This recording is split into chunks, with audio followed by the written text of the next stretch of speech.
guys! Hello, everyone. Welcome back. I am so glad that you joined us today. We have a very special Marriage Monday today.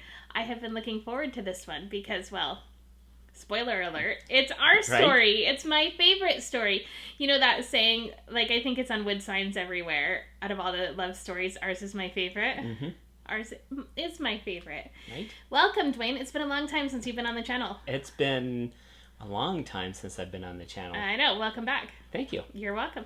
You have been in our vlogs, which, by the way, we do vlogs on Saturdays. So if you want a little behind the scenes of Dwayne and I's life, check out those vlogs. We live at a church camp, so There's a lot going on all the time. So check those out. We have a ton of fun, and it's a crazy life that we get to live. Disclaimer, we live in Texas, and it is very hot, and the air conditioning in our office is out. So it's a little hot in here. If we start looking red or you start to see some sweat pooling, yeah, just know it. Well, we're fine. We're going to be okay. We're going to get through this because It's so important to me that we share our story. I agree. I'm so excited. Me too. So if you guys haven't watched some of our Marriage Mondays, please go back and watch them. I have been so blessed by interviewing these couples that have amazing marriage stories, right? It's been nothing less than incredible. I have so enjoyed getting to know the couples that we have been showing, that I have had the privilege of interviewing and getting to know a little bit more. I developed this entire Marriage Monday series around two concepts. The first one is found in Revelation, and it's you overcome by the blood of the Lamb and the word of your testimony. Right. And our marriage is supposed to be a testimony, because the second thing that I have really developed this entire series around is something that I heard somebody say once, and I'll just give credit. It was Levi Lusko. He said that our marriages are supposed to be evangelistic weapons. And that just resonated in my soul. I have thought, okay, so if we are supposed to tell our testimonies and tell our stories, whose story is missing? What testimony do we need to hear in order to evangelize, in order to truly reflect the marriage relationship like it's supposed to be as this weapon against the enemy? Right. So I am excited to share our story. I love our story. It is a story of hardship. It's a story of struggle. It's a story of love and compassion and intimacy and success. And I am so excited to share it with you guys. Right? Right.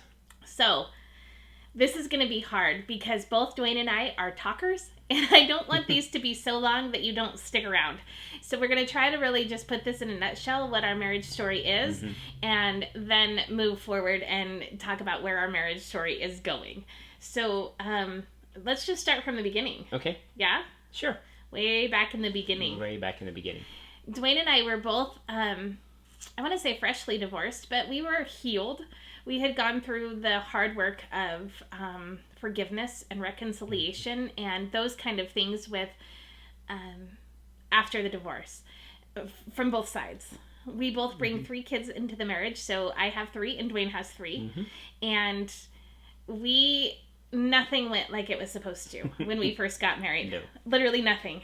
The first 3 months, we were apart. I stayed at home in northern Nevada, and Dwayne was living here in Texas.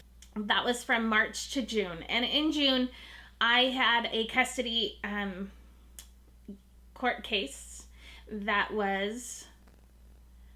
My hope was that 2 of my girls, my oldest and my youngest, would come to Texas with me, and my ex-husband would keep my middle daughter, and we would just switch custody back and forth, and we would make it work. And that was my desire.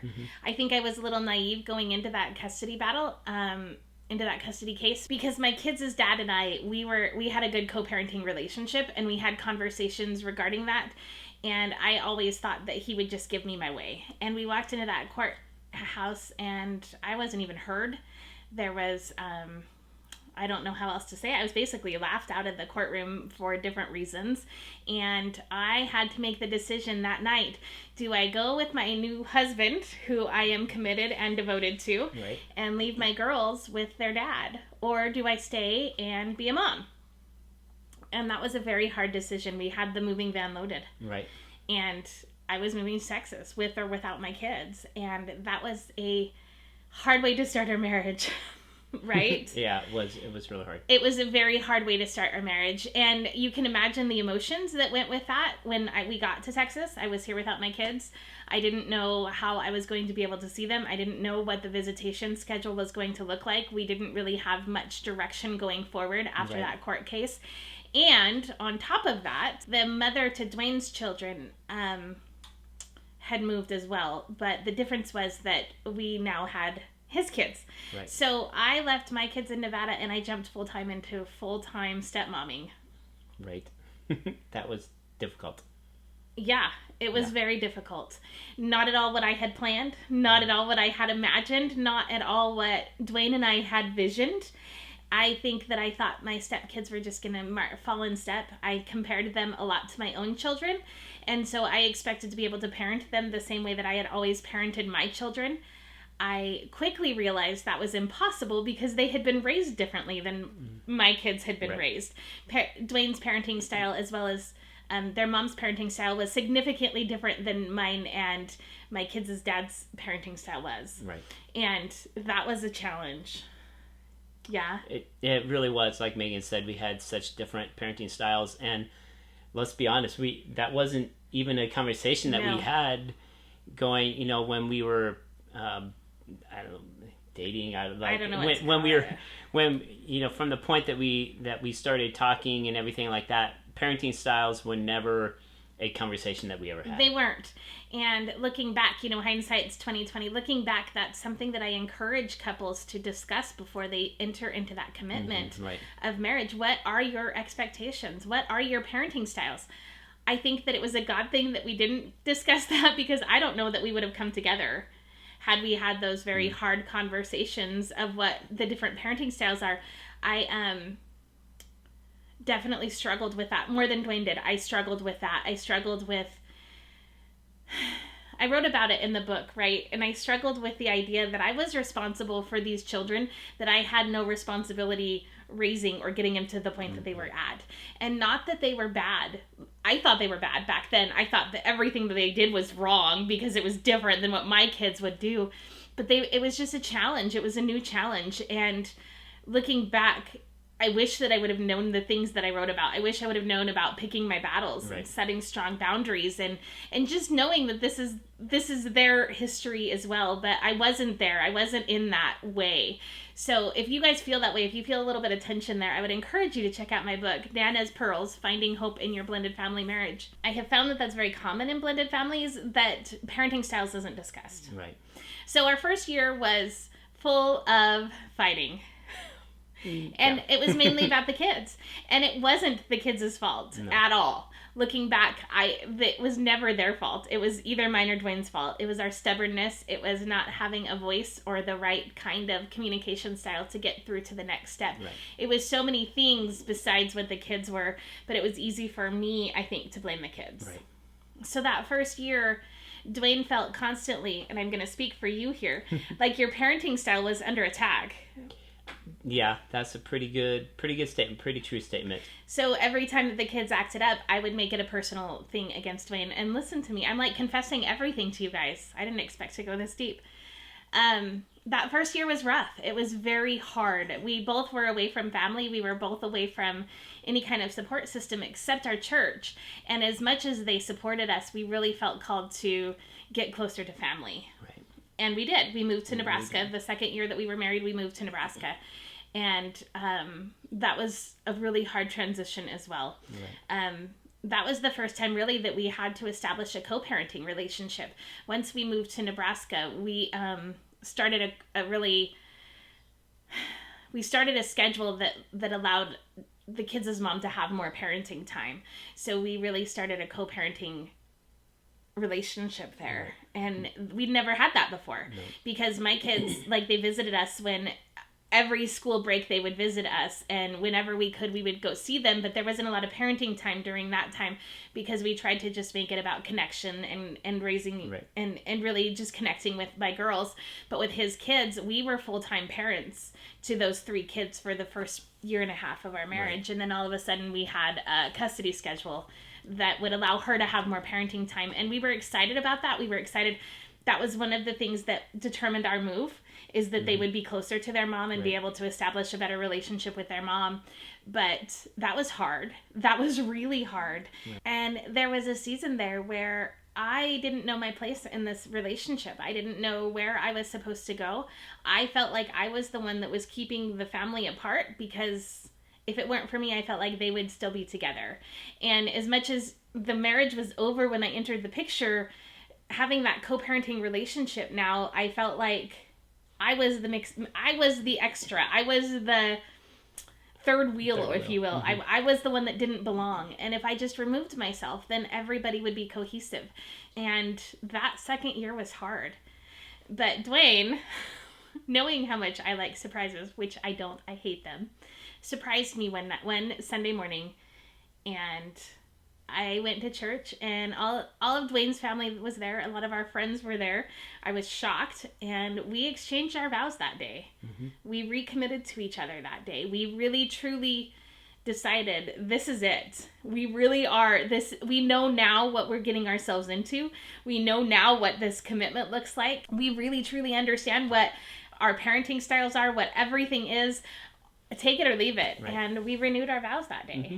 That was a special day. It was a special day. So on that, I had decided, we were at like year 2, and I just decided that for our anniversary that I talked to our pastor about renewing our vows.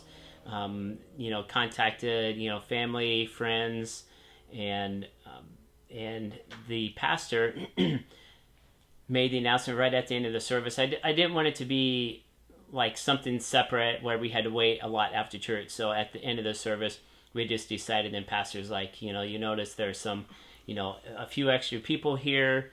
Megan, if you'll come forward, Dwayne has asked that you guys renew your vows. Yeah. And so I had set everything up. And so the church was all involved. Everybody but me. Everyone but Megan knew, and she was really shocked. She's like, how come your sisters like here, and what are your parents doing here?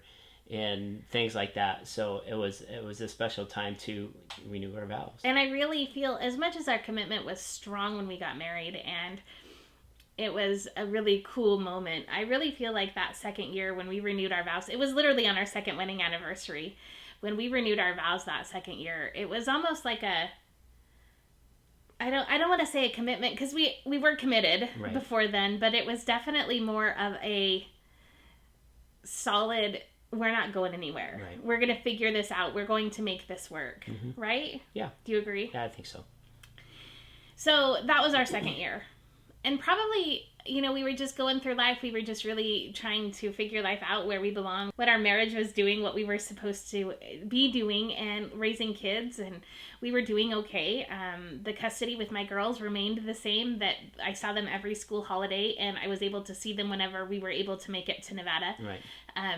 Dwayne's kids, we were primary custodians. We had full legal custody, and their mom had they called it an extended visitation. So not only was it every other weekend, she also got them one night overnight throughout the week. So she had them quite a bit. Right. And we were really establishing a good routine. And around year 4, I really started digging into the purpose of marriage. And that really is when I started pursuing my degree, because I wanted to help families similar to us. Mm-hmm. I wanted to help families that were struggling like we did in those first 2 years in trying to blend our families. I joke that Dwayne and I didn't blend, we collided. And we collided hard. So I really, in the next 2 years, so like I would say years 4 and 5, really I dug deep into scripture and what marriage was supposed to be and what it was supposed to look like, mm-hmm. and why our marriage mattered. And during those 2 years, it was amazing to me to learn things like the chances of our kids getting a divorce are upwards of 75 to 80% because they had been children of divorce themselves. Mm-hmm. And to me, that speaks to generational curses. To me, that's pretty obvious that the marriage relationship is under attack and it's losing. The marriage relationship is losing this war. And I decided then that something has to give. And I really started then like pouring into learning as much as I could about this unique dynamic and learning really strong things. And I got my bachelor's degree in Christian counseling. And that was a big turning point for us as well. I really think it was. That's when I started writing the book. And when Dwayne and I started talking about what the purpose of our marriage is, which is... We wanted to be an example to our children, and just to show them what a marriage is supposed to, be like, how we interact, how we solve conflict, how we deal with different situations. So, just to be that really good example, and to show them that, in marriage, there's going to be good times and there's going to be, bad times. There's going to be up times. There's going to be down times, all those things. But there's never there should not be a time when you're going through a bad time where you're like, okay, I'm just going to quit. Right. You really need to be able to push through. You really need to be able to push through those difficult times. And that's really what we wanted to show them. Like, we had some difficult times, and not that we shared those with the kids. It's not like we sat down and said, okay, kids, this is what's going on. But I think the kids really, kind of felt that. They saw the way that we interacted with one another. They saw that that we never gave up. We kept going, and we worked through those issues.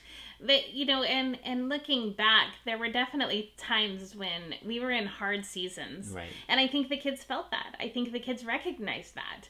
But there were things that the kids saw. They saw us making a commitment to date night. I remember when I told you that the custody schedule with Dwayne's kids was an extended overnight once a week. And that was that was Thursday nights. So Thursday nights were our date nights. And we just made that a habit. And I remember one time school had just gotten out. So the kids were home on a Thursday night and something was happening weird. So the kids were with us on a Thursday night. And I remember Rachel and Hannah, they made a big deal about getting to crash date night.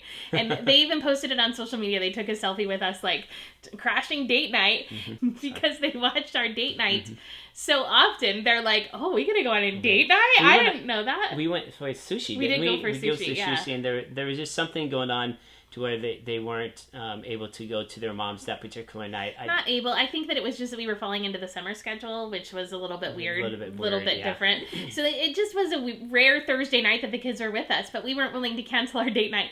I wouldn't ever encourage you to take your kids with you on date night, but they were teenagers and they did their own thing, but they saw how special that was to us. They knew that was a special thing that they were getting to participate in.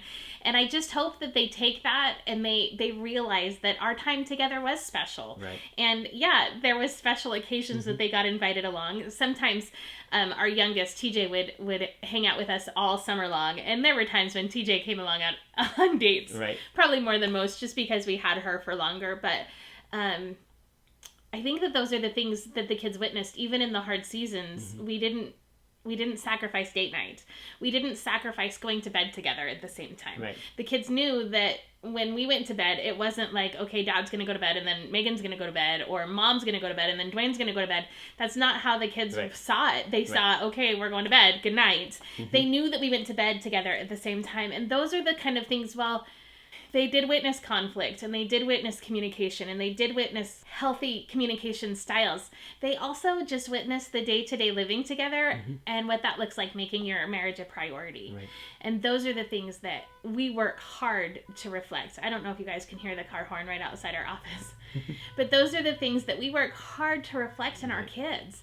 And now, so coming up, we have a son-in-law who I have, over the last week from afar, been able to witness him step up and be a dad. Our first granddaughter was welcomed into this world this week, and it's been amazing to witness that, and how much that's brought our daughter and son-in-law together. How much they've really rallied around each other, because they don't have any family where they are. Right. I'm heading there. Her dad has been there. His mom has been there. But where they are, they're kind of alone. Right. And to watch them go through the pregnancy and then the delivery and now with the baby, to watch them do that, I just pray that they have taken what they've witnessed and us and make that a priority in their marriage. And we have another daughter that's getting married on Saturday, and I am so excited that we're welcoming another son-in-law in. The phrase, you're not losing a daughter, we're gaining a son. That's kind of how we feel and how we want to welcome them into the family. But I just pray that they remember those moments of special date nights and special times when they go to bed together, and special, just those, how did Megan and Dwayne handle this situation, so that way we can handle it healthy as well. Right. Not that we always did. That's true. We didn't always handle conflict healthily. But what they saw was a strong commitment. Mm-hmm. And that was huge. And if you guys missed it, I did a video on marital success. And that was the first thing that I talked about, was having a strong commitment. And really, after we renewed our vows, that commitment was so solid. There was nothing that was going to destroy it. And I think the kids saw that. I think they witnessed that. We experienced the seasons, like that interview that I did with Mandy and Anthony, where they talked about the seasons in marriage. They experienced that with us. Right. We're at a place now that we're basically empty nesters, so that's a special season. Right. But now we get to watch the kids, and we get to pray for the kids, and we get to guide the kids in what it's like to be an adult. Right. So, how is our marriage an evangelistic weapon? I think that what we look at is our kids are now seeing us walking out in faith. So, as Megan said, we were in Nebraska for a number of years. In early 2018, we moved to Nevada, and that really was a step of faith for us too, because when we moved, neither one of us had jobs. We did have a place to stay. It was kind of a temporary situation, but we did have a place to stay and everything. But I really think our kids saw us move out in faith. Yeah. And then, through that time in Nevada, things were well. And we ended up moving back to Texas. And once again, our kids seeing us move out in faith, we've talked extensively with the kids about, we're here, but we don't know for how long. We don't know what the next step is. We don't know what the next step is, but we keep stepping out in faith. I believe that we've had the opportunity to talk to them about, our move and what we're doing here and everything like that. Not only for our kids, though, but for everybody. Right. Like, I think that I think that our kids are our first ministry, and I think that they're the ones that benefit the most from us having a strong bond. I definitely think that, and I see that. But everybody has witnessed this. Like, right. We have people like, what are you doing? I don't know. It's totally up to God. Like, I don't know. And every day it is that way. Like, I don't know what the next step is. And sometimes I feel like people want us to have this 5-year plan, and they want us to know what we're doing next, and they want, but really what they witness is always having this, because we have such a strong relationship, because we have such a strong marriage, because we try to serve God first and then each other second. I think that our faith has become this huge evangelistic weapon. Right. And it's because we have each other. And now we are in year 11. Yes. Right? Mm-hmm. We've been married for almost 11 and a half years. Right. Yeah. And when we look back on our relationship, and when we look back over the last 11 and a half years, and how far we've come, and how solid that commitment is, and how many marriages we've helped along the way. Right.